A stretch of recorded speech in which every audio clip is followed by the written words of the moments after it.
tout le monde, bienvenue à notre rendez-vous quotidien pour cet atelier culinaire. Qu'est-ce qu'on prépare aujourd'hui ensemble? Eh bien, une soupe bien basique qu'on a tendance à acheter en canne, mais pourquoi pas la faire maison aujourd'hui? Donc, la fameuse soupe aux pois cassés. Pourquoi les soupes aux pois cassés? Parce que c'est des pois que vous pouvez acheter en vrac, donc vraiment moins dispendieux. Ça se conserve super longtemps. Donc, vous pouvez en avoir toujours une quantité sous la main, prête à être utilisée n'importe quand. Puis, c'est pas utilisable juste pour les soupes, mais pour d'autres repas également. Mais aujourd'hui, on va se concentrer sur la soupe. Pourquoi? Ben, je fais quelque chose de simple et qui est un peu passe-partout, peu importe le moment de l'année. Donc, c'est sûr que l'hiver, c'est toujours plus chaleureux une soupe. Mais des fois, l'été aussi, on ne sait pas trop quoi faire. On veut manger léger parce qu'il fait chaud et c'est lourd. Donc, une bonne soupe avec peut-être juste un petit grilled cheese, ça peut être agréable, une sandwich aux tomates, mais c'est beaucoup plus facile pour digérer également.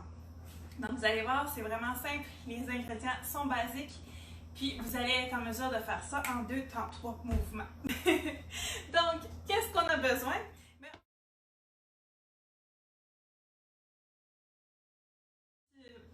Je l'ai trouvé sur les recettes du Québec.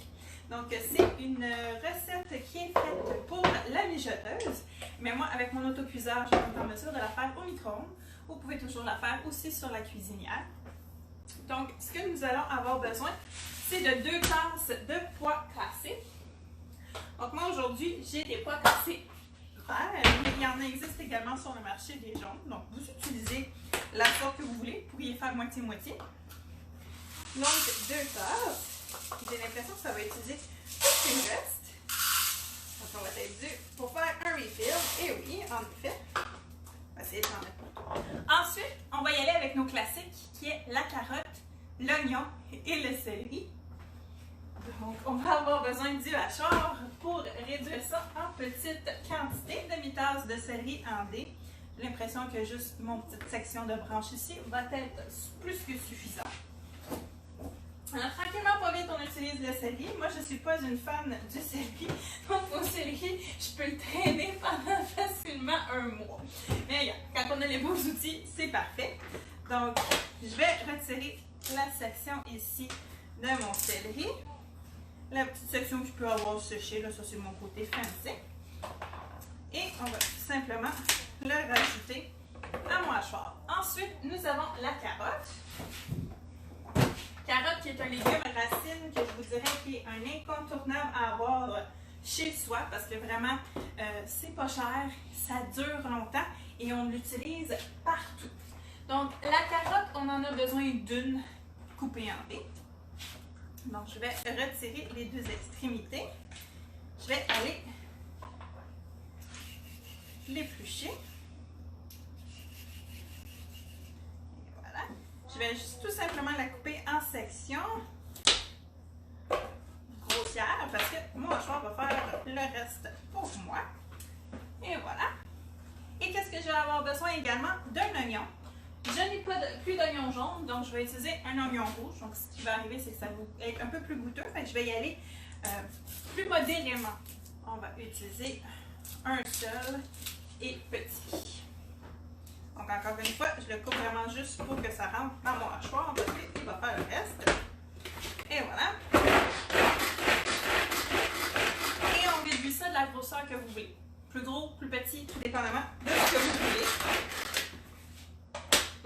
voulez. Donc, et voilà. Donc, on rajoute céleri, concombre, carotte et oignon à nos pois cassés. Et c'est ce qui va composer nos légumes pour la recette. Ensuite, bien entendu, vous avez bien compris qu'il va rester à assaisonner avec poivre. Donc, ne soyez pas timide avec les assaisonnements. Moi-même, je suis souvent trop timide que je dois réassaisonner par après. Donc, surtout quand il y a une cuisson, on dirait que tout se mélange. Voilà. Mais on apprend avec le temps. On va rajouter du persil et du thym ou de l'origan. Moi, j'ai plus de thym, donc je vais rajouter de l'origan légèrement. Et voilà. Et pour le liquide, qu'est-ce qu'on va faire? C'est qu'on va rajouter du bouillon de poulet un peu. Donc, j'ai l'équivalent d'une tasse de bouillon de poulet. Et le reste, je vais aller tout simplement rajouter de l'eau. Je pourrais le faire complètement en bouillon de poulet. Mais si vous voulez pas un rebut, c'est comme pas une soupe au poulet qu'on fait. Hein? Donc, et le reste en eau. Donc, un 4. On met au micro-ondes.